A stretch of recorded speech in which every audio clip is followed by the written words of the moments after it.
G20च्या आज दुसऱ्या आणि शेवटच्या दिवशी जी महत्वाची गोष्ट होणार आहे की G20चं प्रेसिडेन्सी जी आहे, जी अमेरिकेला अध्यक्षपद दिलं जाणार आहे, ते दिलं जाणार की नाही या संदर्भातला संशय अजूनही कायम आहे. कारण की अजूनही अमेरिकेचे कुठलेही प्रतिनिधी जे आहेत ते या G20च्या परिषदेला हजर राहिलेले नाहीयेत. आणि दुसरी महत्वाची गोष्ट की राष्ट्राध्यक्षांच्या मार्फतच हे G20चं अध्यक्षपद जे आहे ते दिलं जाईल अशा पद्धतीची भूमिका दक्षिण आफ्रिकेने घेतलेली आहे. काल दक्षिण आफ्रिकेने या संदर्भातलं स्पष्ट म्हणणं मांडलंय की आगामी काळामध्ये एक सेरेमनी केल्या जाईल, ज्यामध्ये लो प्रोफाईल सेरेमनी केल्या जाईल आणि औपचारिक दृष्टीने नाही तर एक जो अमेरिका सांगेल त्या नेत्याला किंवा त्या व्यक्तीला अशा पद्धतीने G20चं अध्यक्षपद दिलं जाईल.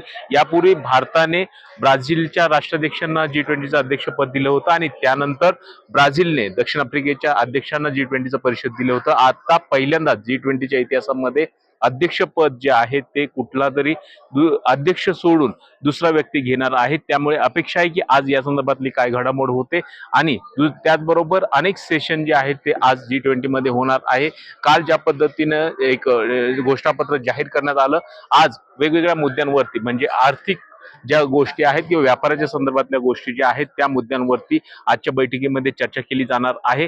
आणि यामध्ये पंतप्रधान नरेंद्र मोदी यांच्यासह जगभरातले सर्व नेते सहभागी होतील आणि त्याचबरोबर संध्याकाळच्या दरम्यान या G20 बैठकीचा समारोप होणार आहे. सुनील काळे, जोहान्सबर्ग, दक्षिण आफ्रिका.